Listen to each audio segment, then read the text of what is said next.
Ja. Zakonca, prva zakonca v resničnostnih šovih v Sloveniji. Kako ste zadovoljna? Skupaj vam je uspelo, da sta izpadla 3-krat.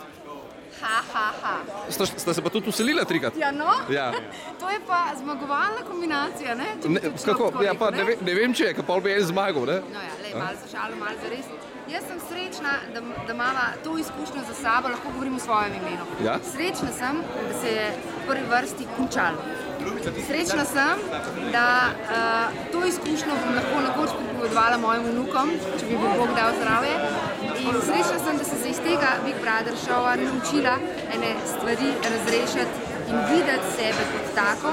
In moram priznati, da se vidim zelo dobro žensko, da se vidim zelo pozitivno punco, da nisem hinavka in da povem brez dlake na jeziku ljudem, je pa res, da te posnetki žal manjkajo. Tako da srečna sem, da je Činč zmagal, da bo rešil stanovanjski problem in tudi če bi ne zmagala, bi bila ravno tako srečna, ker je ženska, ampak jaz lahko rečem, da sem ful srečna, da je to za nami. Gena, ti si tudi verjetno zadovoljen z razpletom? Jaz sem v bistvu zadovoljen, zato ker sem že od drugega tedna Big Brother sem nekako ciljil na Činča, zato ker sem mogoče pogrešal brata, ampak ne vem, pri Činču sem dobil eno tako prijateljstvo, eno zabavo, jedli smo skup, pili smo skup, tuširali smo skup, spali smo skup. 2 meseca, v bistvu nepolni sem bil z njim non-stop. Njem sem stal ob strani, v bistvu skozi in še dan sem želel, da Činč zmaga. Skratka, to, kar smo doživeli v Big Brother, sem doživel ene lepe in izkušnje stvari, tako da sem zelo, zelo ponosen na sebe.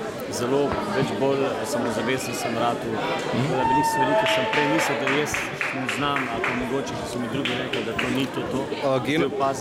Gena mi je že prešepnil, da bi, če bi šel še kdaj v resničnostni šov, bi šel v format preživetje. Survivor, ne? Pa bi ga spustila? Ja, ne gre, zakaj ne? Veš zakaj? Zato, ker on je borc. Jaz kot prvo nisem športnica, a veš, tam moraš biti kondicijsko, mislim, fajn, ne? Jaz nisem za Survivor. Bi pa šla na kmetijo, recimo, ne? Tako da nikoli ne reč nikoli, ne? Ja, neč, potem pa se vidimo na kmetiji, ne? Pa še nekaj bi rada povedala. Zelo sem vesela, da je gospod Ivo Godnic pregledal, kako je biti noter v hiši Big Brother in zelo sem vesela, da se mi je javno opravičil, tako da sprejemam opravičilo. Jaz bi še nekaj rekel, za kakšen drug Big Brother, a karkoli kakšen resnični šov, kot je zdaj, moje mnenje je, da morajo biti ljudi, ki v bistvu so že bili noter, da so že doživeli to, če hoče biti v kakšni komisiji. Komentatorji morajo doživeti to, da pridejo tukaj vodo. Ne morajo pa biti neki, ki niso bili noter, pa ne vejo, kako to izgleda in delajo takšen in drugačen naklad. Zato je bil Goran. Zato pravim, Goran čutil, da dam prav, pa ne zaradi tega, kako je hvalil, ampak je govoril to, kar pač je mislil in kar je čutil, ker je vedel, on je to čutil, ampak čeprav Big Brother je čist druga plat in čist drugačen šok, kar je bil kmetija. Tukaj si 24 ur in res za naslednjič, recimo karkoli bo se ta Big Brother, moje mnenje in želje, da ljudi vodijo, oni, ki so doživeli to.